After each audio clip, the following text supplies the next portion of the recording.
New Japan Pro Wrestling's Best of the Super Junior Day 7 just took place this morning. If you're not aware, we had Block A and Block B action taking place this morning. We had 10 huge matches taking place, man. So you know this is the place to break them down. We're the Almighty SOS Wrestling Network. If this is your first time checking us out, be sure you like, share, subscribe, all that good stuff. Please tell a friend to tell a friend. If you're not aware, that price of that subscription button, you see that red button right there? It's in the YouTube. It's in the whole YouTube browser. That red button that says subscribe, just hit that. It don't cost you a damn thing, man. So I am the Pro Wrestling Fly God. I am Stardust Shuyaku. And of course, like I said, I'm here to talk about the BSOJ 29 results from this morning. All block matches, so all killer, no filler. The first match we have to talk about today is we have to talk about Alex Zane taking on and defeating Francisco Akira. He got the victory today. And it's weird because these guys recently had some main event action in the last couple of days of Best of Super Junior. So these guys opened up the show right here. I thought these two meshed really well. Alex Zane has continued to impress me as a guy who I have not seen. At first I was kind of but as the days and the tour goes on, I've been more impressed by Alex Zane as the days and matches go on right here. So he hit Akira with the Baja Blast and a taco driver for Alex Zane to move to 6 points right here. I thought this was a nice way to open the show up. It got the Corkin Hall crowd very lively. So yeah, I thought that was a great way to start the show off. Next, we had TJ Perkins representing the United Empire, taking on and taking an L to Teton right here. So he thought he had Teton quite well scouted right here. And we get Teton getting his first victory of the Best of the Super Junior 29. He got it via double stomp. This was an amazing match in my opinion. This was probably one of the better matches of the tournament up to this point. Teton is so underrated. Not a lot of people talk about him, I guess because he's in CMLL. But he's been holding his end of the way, holding his weight and more as far as Best Super Junior goes right here. Had a lot of high risk go off. He had kind of a bit of a knee injury towards the match, so we see if that's going to sell with the continuation of this tournament, or if he, like I said, if it's an actual injury. So hopefully he's just selling. Fingers crossed he's just selling right here, man, because, dude, that was probably one of my favorite matches, like I said, of the tournament to this point. So moving on up the card as we have our next Best of the Super Junior action. We had Clark Connors taking on defeating Raizuke Taguchi here. He got the victory. What was it? What's he called? The trophy kill is what he got the victory with. Got his first points in Best of the Super Junior. It's probably Taguchi's one of his better matches here in the BSOJ. He's been kind of on the clownish side of things, maybe very too much jokey to me. I'm waiting for the serious Taguchi to show up. He didn't show up quick enough in this match. He took the L. He did try ankle lock, but it did not work. Next, we had, moving on up the card for Best of the Super Junior action, we had Wheeler Yuta taking on and defeating Bushi. Pretty much essentially outsmarted Bushi and out-wrestling for the most part. He got the victory with the hammer and anvil elbow before the seatbelt clutch, was able to pin Bushi right here. This match was okay. I thought it was pretty solid. Wheeler Yuta, I figured was going to start to go on a roll here, and I knew Bushi was probably going to be one of the guys he beats, to my dismay.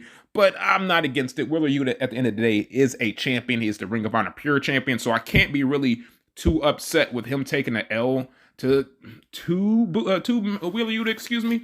So I can't really be too mad at that, but still, I just, even though he loses so often, I still hate to see Bushi lose, but that is what it is, man. So next match up down the card, we have Ace Austin taking on and defeating Yo with the fold here. Another solid match, man. Yo is just so underrated. I don't feel he gets the credit he deserves as a solid wrestler. He's a damn good wrestler. I forget where I heard this at. I can't even pinpoint it out. But if Yo actually wore was the luchador, wore like a mask, that would probably make him so much better because he has literally no emotions on his face when he does things right here. So Yo was kind of starting to flounder here in this tournament. He's not in dire circumstances yet, but he's going to need to start winning here very, very soon. Like I said, Ace Austin has continued to impress in this tournament, gets another victory. He did take the L to Romu the other night, but that's not a setback. That's the ace of the junior heavyweight division he lost to. So that's not bad. That's a growing pain is what we call that. And speaking of growing pains, not really even growing pains, maybe growing successes, we had Doki taking on and defeating El Fantasma right here, defeating El Fantasma's undefeated streak in the BSOJ. He caught the win via cradle pinfall, excuse me. And it'll be interesting to see if Doki can get out of his slump and start putting some wins together. And it was interesting he was the one to stop El Fantasmo's streak. So maybe he stops El Fantasmo's streak, has a run of its own. This is a little blimp in the road for Radar. This is a little blimp in the radar. He's probably going to lose maybe one more match, maybe two more matches at best. He's going to be there towards the end of this tournament. So this was just a little bit of hiccup for El Fantasmo. Solid match, if you ask me. both of these guys kind of worked well. They worked really well together. So moving on up and down the card, ladies and gentlemen, next match we had Master Wado taking on and defeating Robbie Eagles right here. Master Wado's confidence, I think, storyline-wise, is kind of maybe going down a little bit. It's up and down. He's very just peaks and valleys right now. Peaks and valleys. And he gets the victory right here. So Eagles has 2 wins over Wado coming into this match. Only 1 singles loss. So, of course, Eagles was confident coming into this match right here. Yeah, we got the Wado slipped into a pinfall, and he was able to hold Eagle's shoulders down for a 3. So, yeah, Master Wado this is a step in the right direction. Him getting a little bit momentum, getting a win to his belt to where he won't have so many challengers for that junior heavyweight tag team strap. So, that would be that's best for him right now. So, next match we have pretty much of an upset right here. This is literally an upset. We have Yoshinobu Kanemaru taking on and defeating Hiromu Takahashi right here. He pretty much beat up Hiromu's legs the night before. He beat up his legs here, and the focus attack on Hiromu's legs got him the victory, man, and it got him his 2 points right here. So now the story becomes for Hiromu Takahashi. Will his legs be able to hold up for the rest of this tournament right here? Because now, once Kanemaru has put that target on his legs, please believe other wrestlers are going to go after that target, man. So then we come to the penultimate and the main event match of the show. We have a Bullet Club versus Bullet Club face-off right here.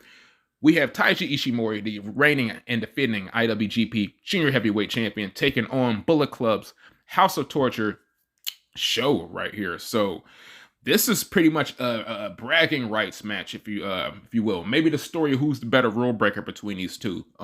We get Show trying to hit, Taiji Ishimori with his usual spots. He tried to get the wrench out. He feigned injury here, and he chucked I believe was a Dick Togo feigned injury, chucking the wrench to Show. This distracted the referee. Then we get Ishimori smashing Show in the face, then getting the pinfall to get the victory. So Ishimori is remaining undefeated at this point. He's still perfect in this tournament right here. I believe that was his 8th point he just picked up. So yeah, man. And Show is another guy that's like, wow, he might need to do something because he is currently floundering right now. Not floundering, but he's on the dire side of this tournament. He needs to definitely do something. And in the main event right here, a match that I was highly anticipating, highly looking forward to, we have El Lindaman putting El Desperado away right here with a snap suplex into the tiger suplex. This match was a fucking banger. This match was everything I knew it was going to be. El Lindaman's got to be in the running for BSOJ MVP. He's got to be at least one of the guys in the running for that right here, and he continues to prove so. Every night he has block action, man. This dude's a fucking monster. Of course, El Desperado, as we all know, talented guy. These guys mesh so fucking well in this match right here. He actually tells El Desperado to get the hell out of his ring after he gets the W. So now, this was a solid night of BOSJ Action 29. Night 7. We got 2 more nights in Corkin Hall. Best believe I'll be here covering both of those, man. Y'all know who we are. Almighty SOS Wrestling Network, bro. Be sure you like, share, subscribe, all that good stuff. Please tell a friend to tell a friend. Price of subscription, as we all know, free $99. So, Pro Wrestling Fly God, Blunt C. Unido, I am signing off. See you later. Toodle Pippington. Adios.